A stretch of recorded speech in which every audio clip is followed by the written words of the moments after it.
The folks in Tennessee are seeing an unprecedented attack on their Second Amendment rights, including a bill to strip away the state's constitutional carry status. You're not going to want to miss this.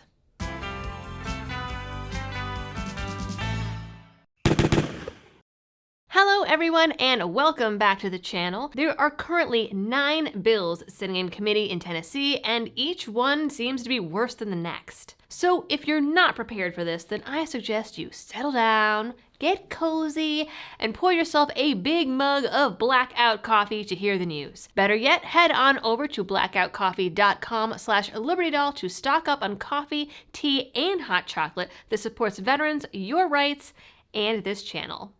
Alright, first and foremost, the bill that made you click on this video. HB 2329 would effectively delete constitutional carry from the state's law books. It was actually introduced a couple of weeks ago, but it has been making its way through various committee assignments at a pretty decent pace. And when I say deletes, I mean deletes. The summary literally states, as introduced, deletes an exception to the offense of carrying a firearm with the intent to go armed for persons carrying, whether openly or concealed, a handgun if the person lawfully possesses the handgun, is in a place where the person is lawfully present, and the person meets certain age requirements. So carrying without a license would once again become a crime. Not sure on the chances of it passing, but it at least shows you where people's heads are at.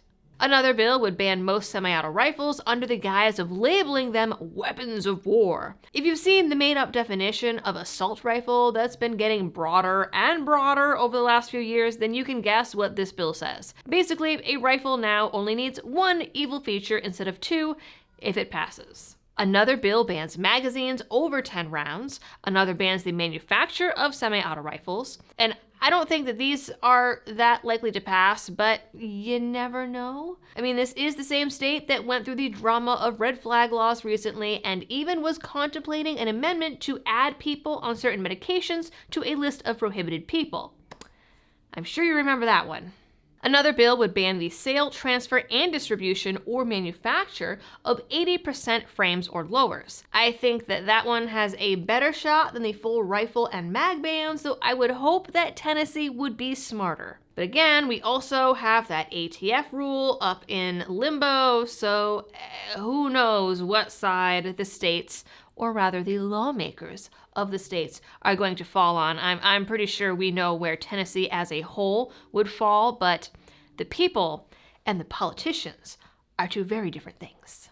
The other bill getting a lot of attention is a universal background check bill. This would require a background check for all private sales and transfers. This is a popular agenda right now that is gaining more and more steam, especially in the wake of Biden's and the ATF's business of selling firearms definition. As per the bill, a person shall not sell or transfer ownership of a firearm or purchase or obtain ownership of a firearm unless one of the following applies. 1. The seller or transferor is a gun dealer. 2. The seller or transferor makes the sale or transfer to or through a gun dealer and obtains a receipt. 3. The sale or transfer of ownership of the firearm is one of the following.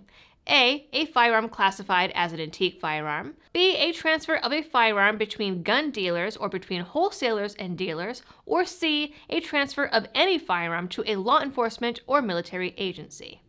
So the usual suspects are exempt. That is what is happening out in the volunteer state of Tennessee. It's definitely been a state to watch lately as, I don't know, the talk of some of the politicians over there is getting pretty wishy-washy. So we'll just have to wait and see. If any of these actually go to a vote, I will be sure to tell you. If any of them pass, I will definitely tell you. I'm sure lots of people will tell you, because a couple of these are pretty out there, especially for a red state. At any rate, this video was very short, not so sweet, but very short because, of course, we have angry Liberty Toddler downstairs, very unhappy with what's happening in our neighboring state. So Mama's making this quick and gonna jump out. So as always, folks, you know what to do with all of the video algorithm things, and thanks for tuning in and happy shooting.